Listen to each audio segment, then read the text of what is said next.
And out.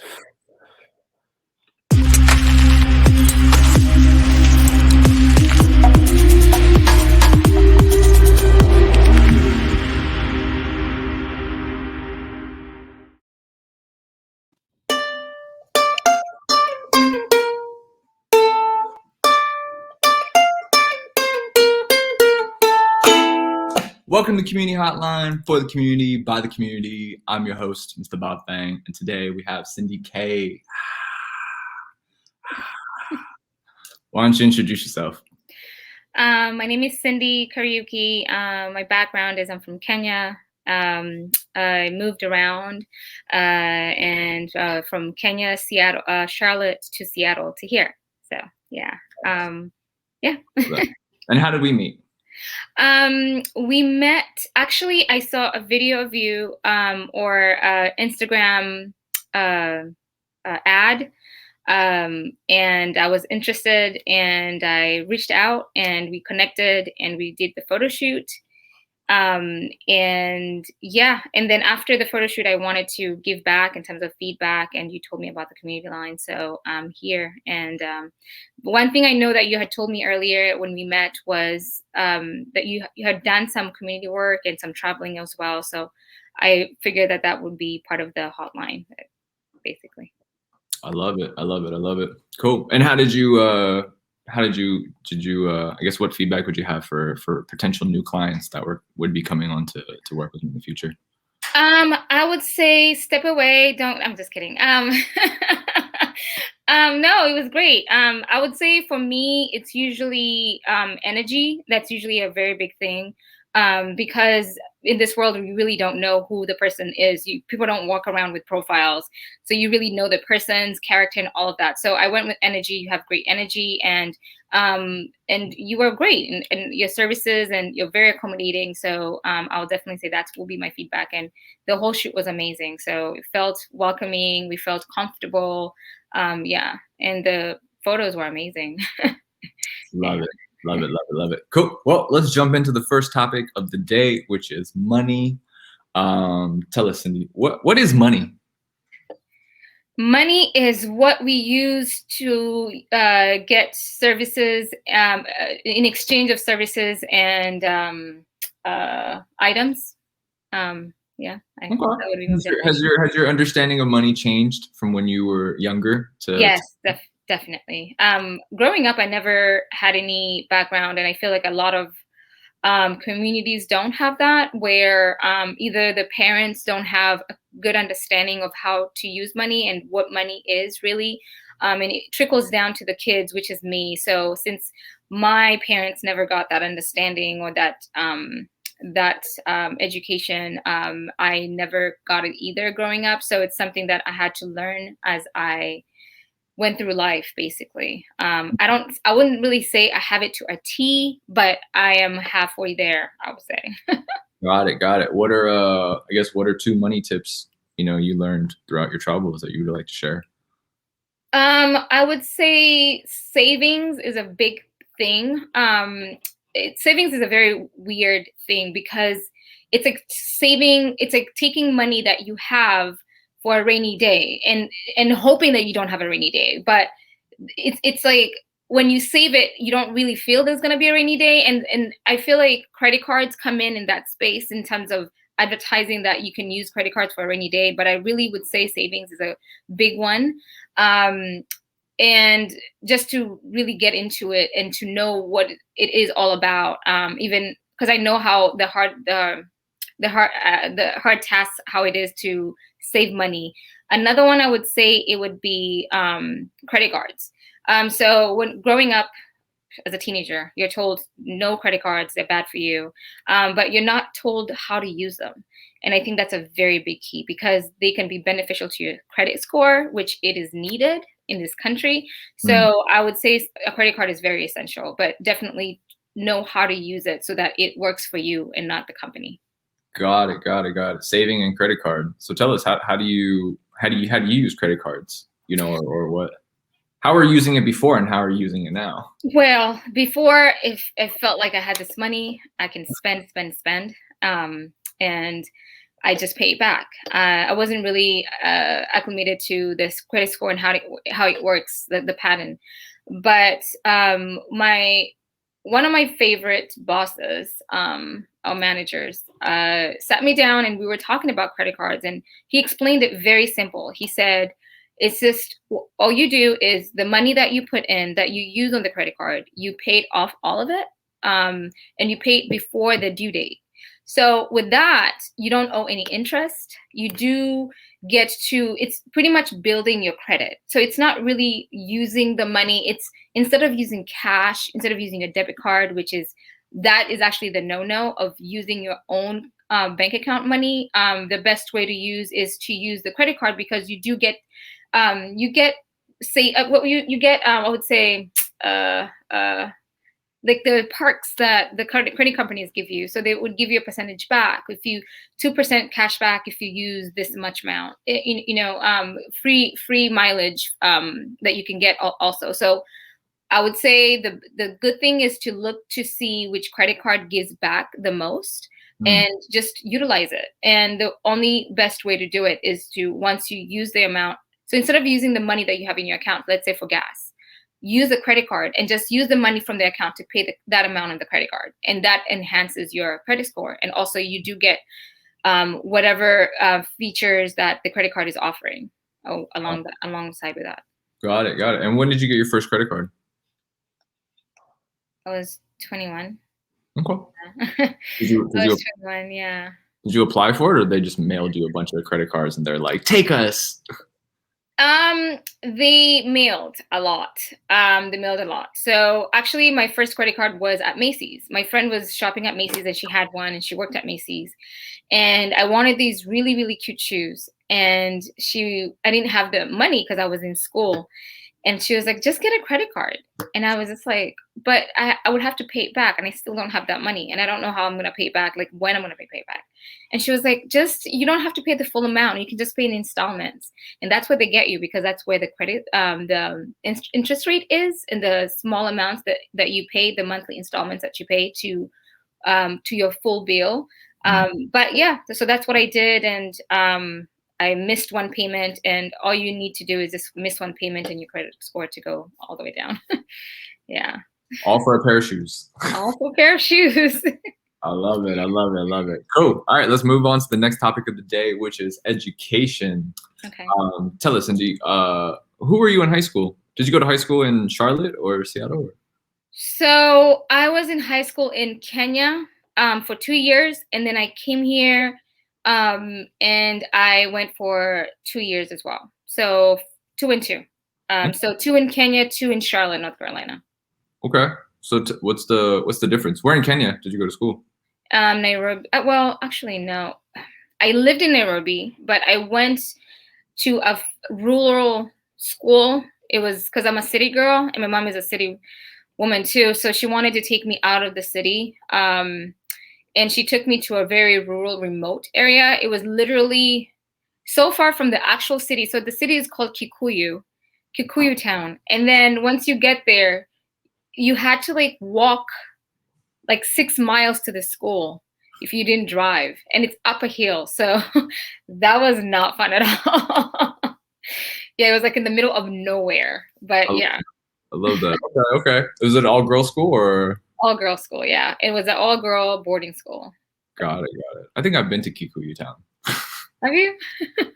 Yeah. I mean, the Kikuyus, that's the group, right? Yeah. Well, yeah. It's red soil everywhere. Yeah, exactly. Very red. and zebras, right? Zebras are not there, but they are in Kenya. Zebras in Kenya. I've seen zebras on the road in Kenya. Yeah. If you travel to Mombasa, the coastline in Kenya, you do see them along the way. Yeah. Okay. Crossing the road and things like that. Yeah. Got it. And what's the difference between the all boarding school in Kikuyu and then school in America? Here. Oh my gosh. I feel like if you move in college, it's different because you're kind of established as a person and you know who you are a little bit and what you want. And when you're in high school, you're still, trying to find yourself and trying to find your groove and everything. So I feel like It was a lot. It was a culture shock, definitely. Because high school in Kenya and how we move as teenagers back home is different from here. And I literally, I'm a very talkative person, and the first year of school, I was mute. I had to learn everything. I had to learn, and it's in the South, so it's worse. I could not understand anything anyone was saying because of the rolling of the tongues, and they could not understand me either because of the British accent. So it was tough, but so it worked a lot with a lot of listening. And then what I learned was the accent. So I had to learn the accent in order to get over the hip of the back and forth, because I feel like when people talk to you, the first initiative thing when they hear your accent, they stop listening to what you're saying and they concentrate on where you're from. So yeah, I always have that because I would say something like, "Can I have water?" And I'll say, "Can I get water?" And instead of hearing what I just said, they ask, "Where are you from?" And I'm like, "Can I get the water though?" So I had to learn the rolling of the tongues and the American accent. And it was a little bit tough because the South has its accent, and then Seattle has its own as well, but it's different. I feel like it's more cleaner. Mm. And then LA. So I think the transition was the British accent, the Southern accent, and the Seattle accent. That was so. When you really hear me talk for a long time, you can hear all three mumbled together. Got it. Got it. Yeah. I love it. It's like a melting pot. Your mom. Yeah. He's gonna be cultured. She's gonna learn everything. I know. And people now, they're always like, "Where are you from?" Because I don't know now. All these accents that I hear. Yeah. I love it. I love it. So, what would you say are like two challenges you faced in high school or going through the school system? I would say one, it was the culture shock. Just because everything is done differently here, it's said differently. I want to give an example so some can really understand. So for example, this is very small. Back home we have like the British names of things are different. So for example, eraser. We don't say eraser, we say rubber. So in class, I would say, "Can I use your rubber?" And someone would look at me like, "What? Rubber?" You know, like, what did I say? Did I say something wrong? So I was like, "Oh, eraser," or like flashlight. We say torch. So one time in the dorms, the lights went out, and I was telling my roommate, I was like, "Can you get the torch?" And she's like, "What, Cindy? Torch?" I was like, "Yeah," and she's like, "The one with the fire?" I was like, "No." And then she's like, "Flashlight."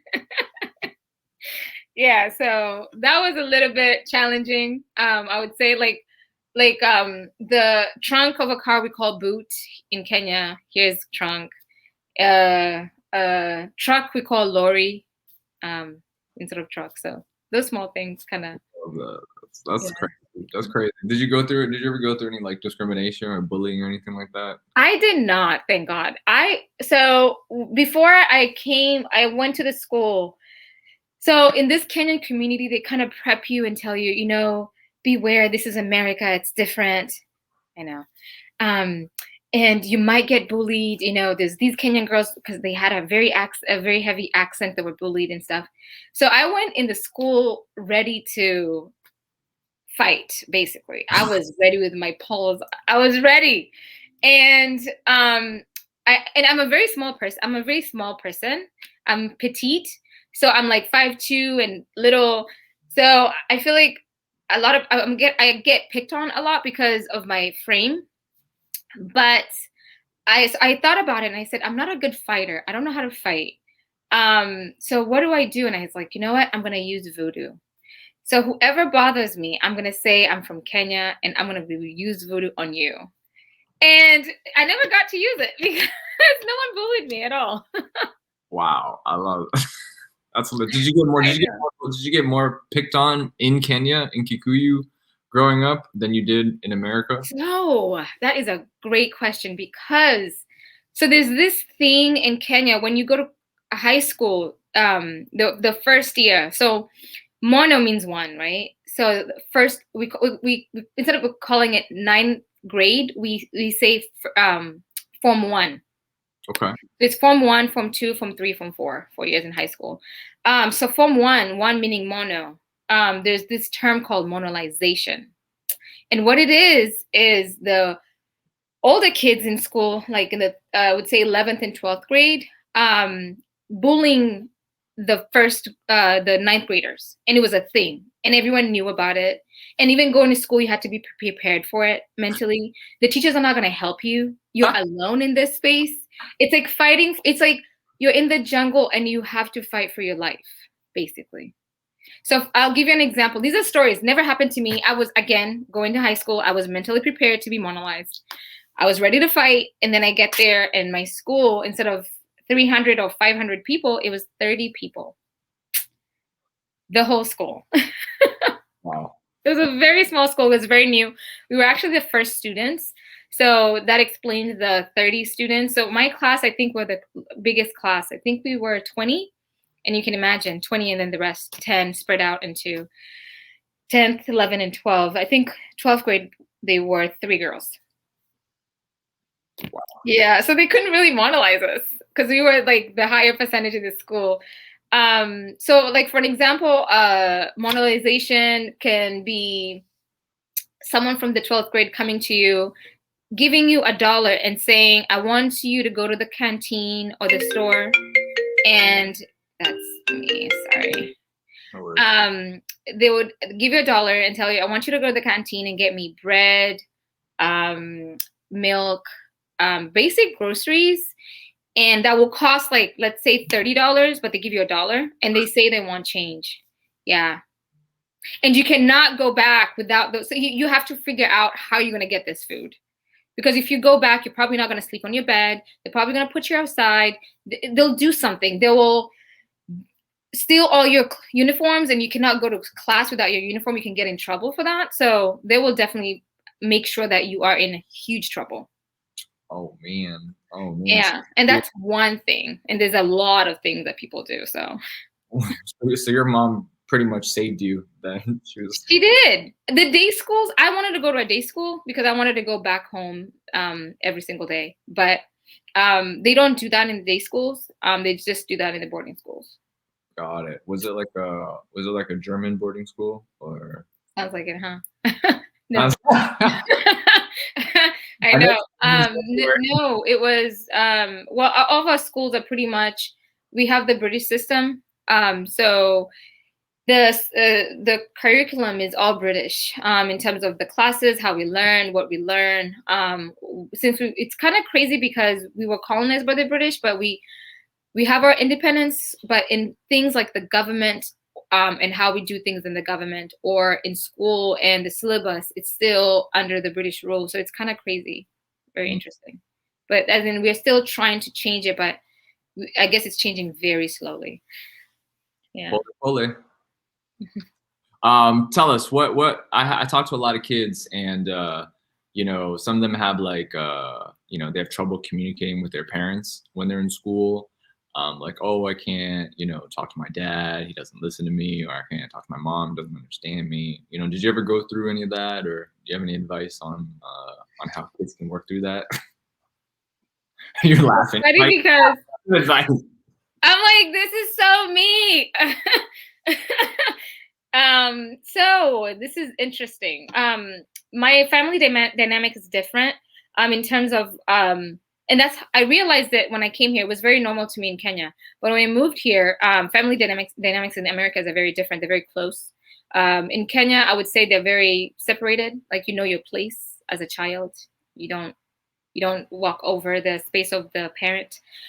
So my days were consistent of my dad would leave in the morning. I would never see him until the next morning. So he would come home very, very, very late. He was an alcoholic. So he would come in 3 o'clock in the morning. So I would never see him. And then my mom, she had her own thing. She would come in at 5 p.m., but she would be in her room. And we never used to, like, the only conversation literally that I've ever had with my mom, it would be, oh, did you bring some candy from work? Or I need you to be ready for this and that. Or I need this for school. But it was never on a personal level or trying to figure out each other out.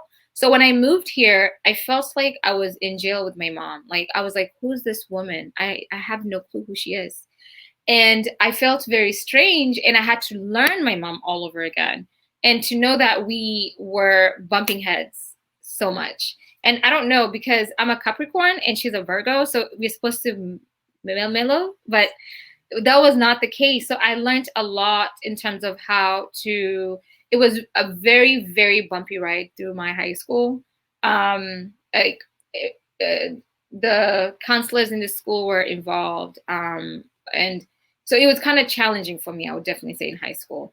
But what I used to do was I used to talk to her. And for example, the classes that I had issues and I needed to stay after, that was a problem for her because I think this is it's a dynamic in families that, like Spanish families too, and I would say families that moved from another country to America, to where the child, which I was still a child, I was 15, 16, I would take care of my little brother so that my mom can go to work. Mm. So any after school classes or any work that I needed to do, that was canceled. I could not, my work was high school and babysitting. That's it. So that was challenging because when I'm failing in some classes, especially in my 12th grade when I needed to graduate and I needed that extra time to stay after school, that was very challenging. I would stay 1 or 2 days, but it would have to do a lot of homework and practicing at home and trying to get as much help I can in the class while the teacher is in there. But yeah, and then working it out by myself because I was like, I have to graduate. Yeah. Yes. Yeah. Did you, how did you, what's your relationship with your mom like now? Is it better or how It's does way better.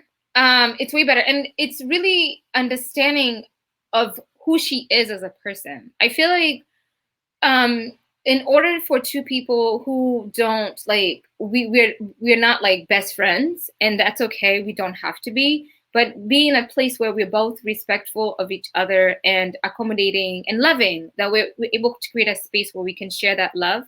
I feel like you also have to come from a place of understanding the other person, having compassion. So that's one thing I had to learn. Patience was a big thing, and compassion. So patience in listening, and holding my tongue. Like, even if I have something to say, nope, I had to listen.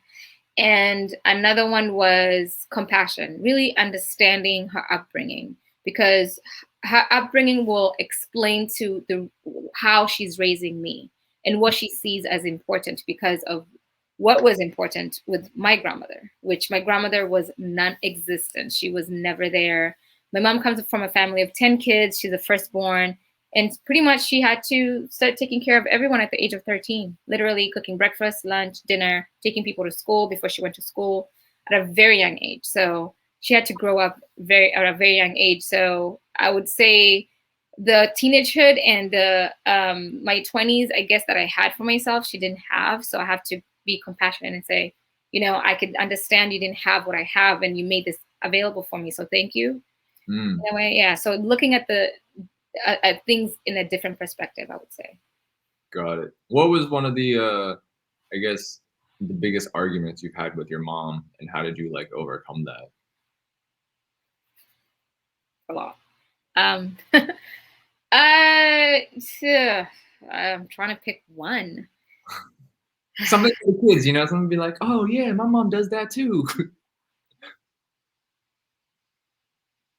Um, okay, I'll say something that people can, like, a lot of people can relate to. Because I was gonna say one that I actually remember the other day. Was telling this story about it, but that's totally different. But this one was more of staying out at night, or with my friends, and her wanting to know exactly where I'm at every moment of every second.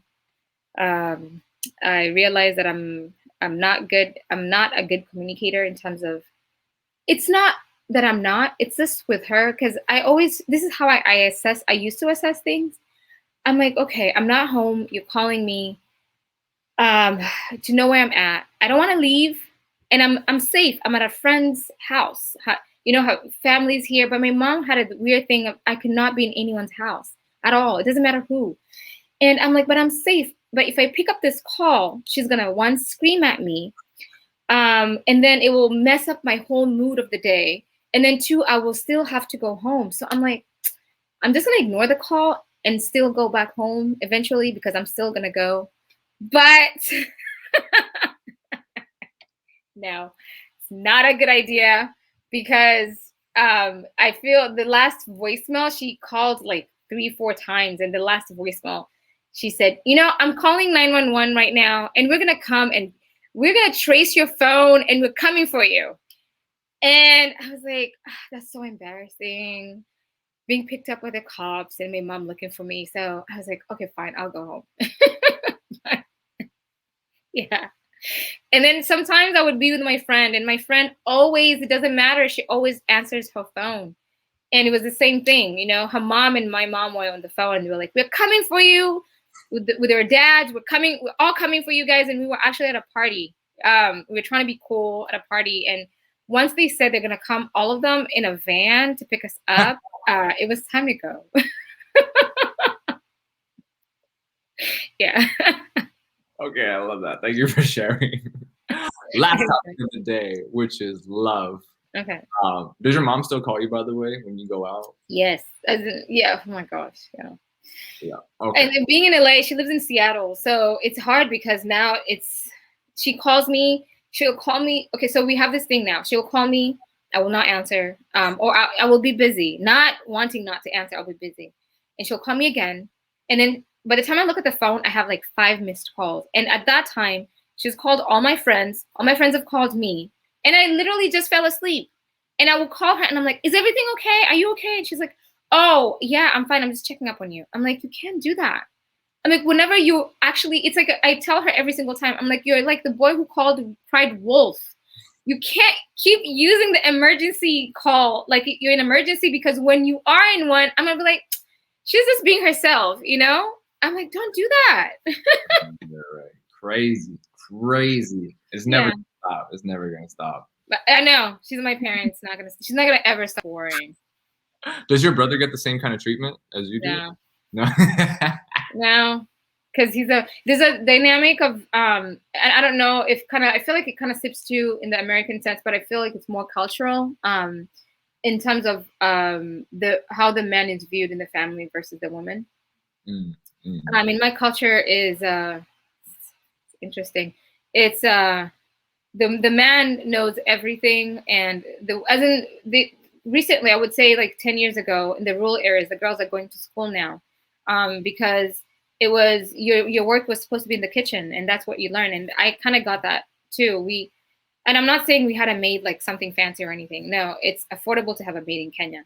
So having a maid, my mom still made me do like wash my own dishes, wash my own clothes, which I was so annoyed because I'm like, but why? But you're still paying her?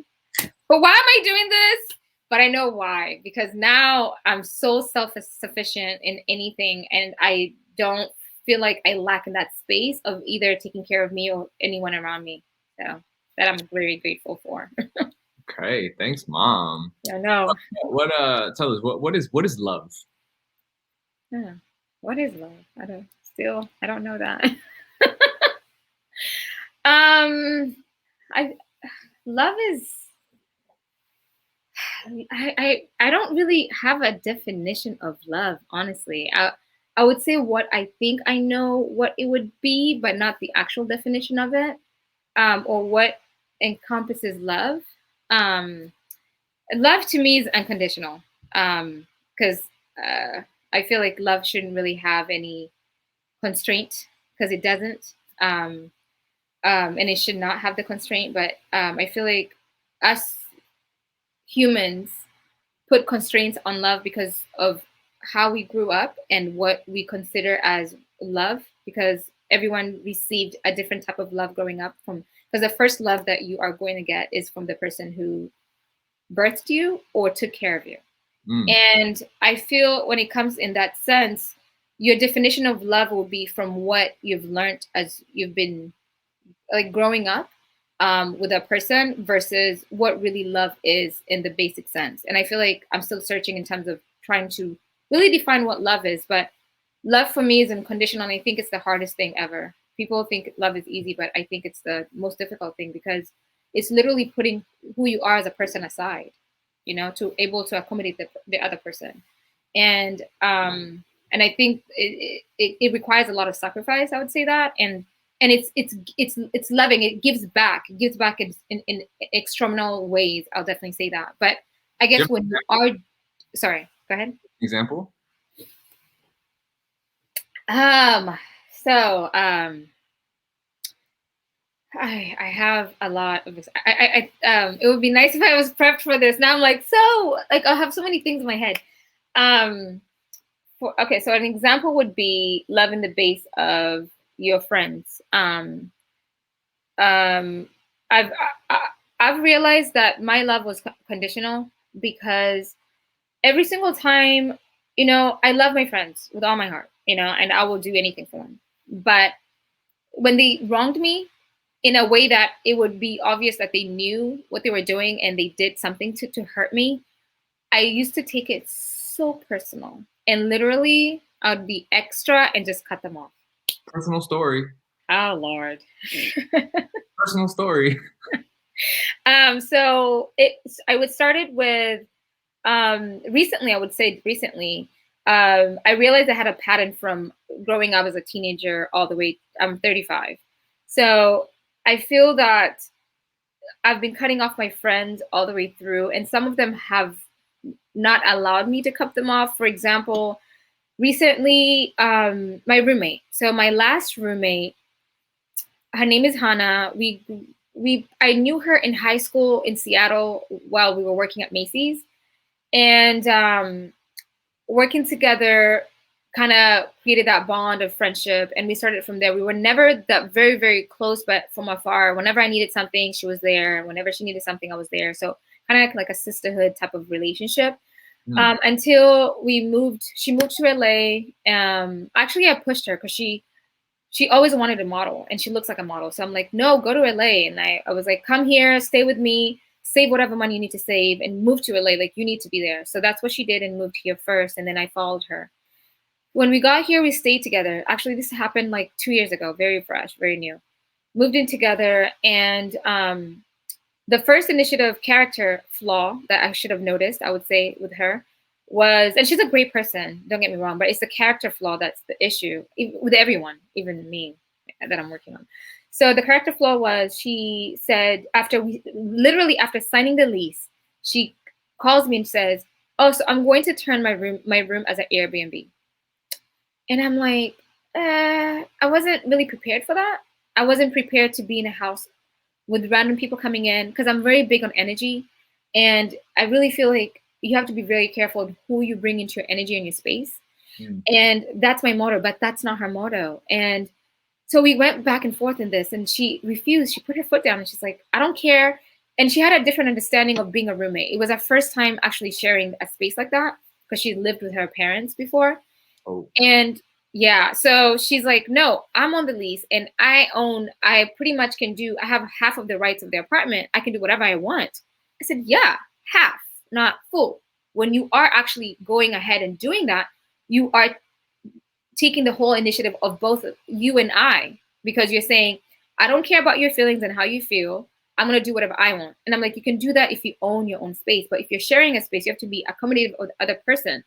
So it got to a point where I said, you know what? I cannot change your mind. It's very sad. I'm very sad about this. But the best way to move on is I'll stay for however long, but I'll look for someone to take over my lease, because I did not agree to this. You never brought it before I signed the lease. It's not fair what you're doing, but it is what it is.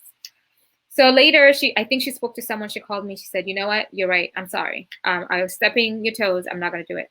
But moving forward, we stayed with each other for 3 years, which was okay. And then during the third year, she had an issue with paying the bill on the rent. There was a fee that she wasn't sure about, and she asked me to help her on her part, because she had gone to Ethiopia and then came back. And when she came back, she found that fee on her part, a portion of the rent.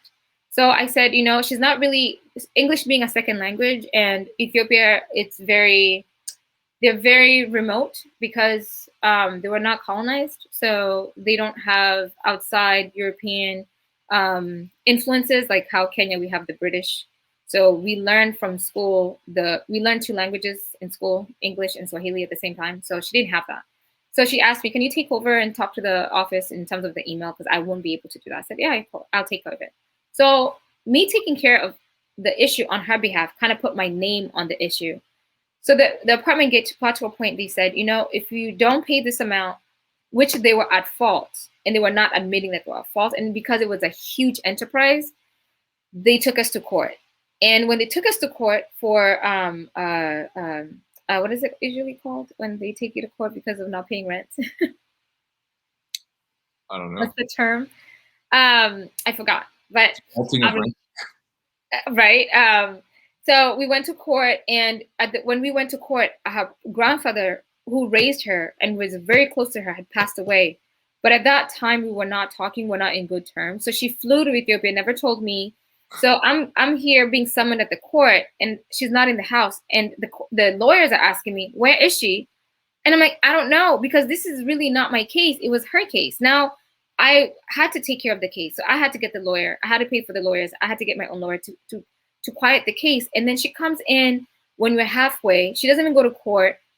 The lawyers ask me, where is this girl? She's the one on the lease. She's the one with the issue with their apartment. I said, I have no clue. And they could not understand how I don't know where my roommate is. So it all came to, I paid for everything. I was able to clear everything out. I moved. Actually, the apartment was asking for me to stay. But after knowing that's how the apartment works, I did not want to stay there anymore. So I moved. And that's how we moved separately. But we had not talked. I was done with her. I was like, if that's the friend that she is, there's no point of her being around me, because she doesn't care about my well-being at all. But I realized that I wasn't being compassionate, because it's not always about me.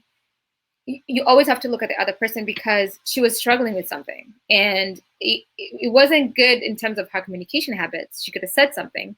But still, at the end of the day, she was going through something, and it was really hard. And she's human. She was hurting. So the best thing I could have done is allow that a little bit for that to be okay. And I reached out. So after a year not speaking, I reached out to her, and I literally just apologized. I apologized on my behalf. And I said, whatever I did wrong, even though I know it was a two-way street, I knew the only way for us to move forward in this friendship is someone has to take the fault. And I did. And I said, you know what? I did this. This was wrong. I'm sorry. And then she opened up. She said, this had happened. She didn't really apologize, but I wasn't really looking for an apology going in. I was looking into closing that chapter and saying, I still love you as a friend, and this love should not be conditional. It should be unconditional. And that's my example. I love it. I love it. Thank you for sharing that story. Last question today before we wrap it up. What is a defining moment in your life, and how did it impact you? Oh gosh. It's like an essay. It's like a scholarship. It's like a scholarship essay that I need to take a week to think about, Wow. Defining moments. I have a lot of those. And the reason why I say that I have a lot of those now is because that I feel like in your 20s, you really feel, I think it's the same thing in high school. Like when you're 15, 16, you really feel that you know yourself. You really feel like I have this world mastered and this life mastered. I know exactly the ins and outs. And you don't know anything. In my 20s, I thought the same thing. And maybe in my 50s, I'm going to say in my 30s, I did not know anything. It's always like a growth, and it's beautiful. I love the growth part of it. But I would say that I've had a lot of awakenings for my space now, because I've been trying to change my religion space. And I grew up Christian, Catholic, and I felt that that wasn't really serving me. And the parts I still read the Bible, I still pray every day. But there's certain things about the churches that I was following were not really, they didn't really make sense. They were very government issued rules, like it had to do with the ego. So I had to ask, are these rules ego based, or are they spiritual?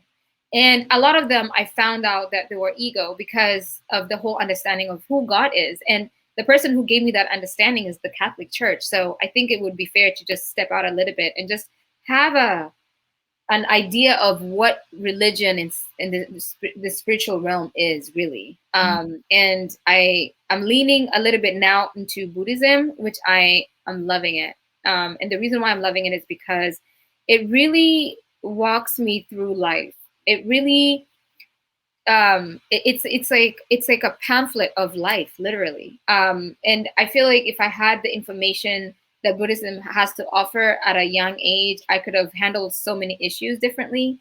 And number one being compassion. Compassion is a very, very big thing. Another part is patience and listening, which you acquire that from meditation. It's a huge part.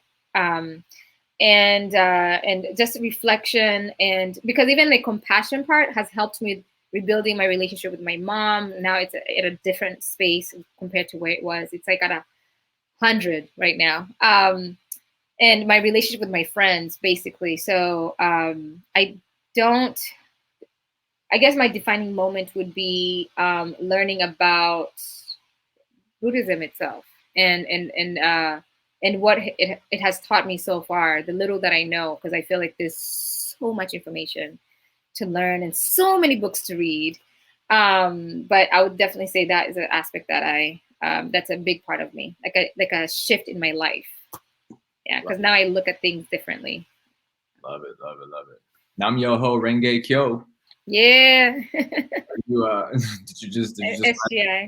you just find a book, or? Well, my boyfriend is actually a member, and his friend is a member. Our neighbor, who's his friend, is a member of SGI. Yeah. Oh, okay. So I've heard it a lot. I've heard the chants a lot. I'm reading the intro book to SGI. I had a meeting, intro meeting to SGI Buddhism. Yeah, so that was interesting. Are there any monks in SGI? Huh? Are there any monks in SGI? Good question. I don't know. There is. Well, they are. As in they're dressed as monks. They're dressed as monks. They're like shaved head. Oh no. No. No. SGIs. It's like West. I would say westernized. It's like taking Buddhism and I can't even say the word. Monetizing. I can't say the word. I'm saying it backwards. How do you say it? Monetizing or modernizing? The second one. Why can I not say that? Oh my gosh. It's all the accents coming together. My accents. They're like, I'm like, leave me alone. I want to say this word. Modernizing. There you go. Thank you. Modernizing. Yeah. I think it's a modern way of Buddhism. So you don't have to have a shaved head. You don't have to wear the robes. You don't have to be in a mountain, which I would really love to do it though. You don't have to learn Kung Fu. You don't have to learn Kung Fu. No, you don't have to learn. There's not a lot of studying compared to like monks. I feel like with monks, it's a studying 24/7. I want to say scriptures. See my Christian side, but the books written by other monks. But yeah, it's a modernized way, and I like it because of that. I like it because it's like my age. It's not like, I feel like the church is like, you can get anyone from like the little kid to the oldest, to your grandfather. With SGI, I'm yet to see a grandpa, but it's pretty much everything. And I feel like everything is like, everyone is kind of modern. It's not like, it feels like everyone leaves their cultures behind and we all like one people kind of thing. I love that. I love that. Yeah. Okay. Well, thank you for sharing with us today. Any last words before we get out of here? I guess this was really nice. This was really beautiful. Excuse me. And I would say life is beautiful. Take your time. And the biggest thing I would say is try your best to always be in the moment. It's very big. Because I feel like growing up, when you're a kid, you're always in the moment. That's why you can remember moments. You can remember, oh, when I was a kid, this happened because you were always in the moment. But I feel like when you grow as an adult, you're always referring to the past and the future. You are never in the moment. In the moment, you're thinking, what I did in the past, or you're thinking what's going to happen to me in the future. You're not thinking what's happening in this moment. Are my feelings valid? Do I feel sad? Do I feel happy? What do I do about that? If I feel happy, am I going to dance? Am I going to really embrace that feeling, so that I'm able to remember this moment while you're embracing it. Got it. Got it. Embracing it. I love Yeah. it. Well, thank you guys for joining us. Before I forget, Thank you. Real Estate Media is looking for members to join the oversight committee to build the best kung fu school in the world. We're going to play a quick outro video. We'll see you guys next time. Bye, guys. Bye.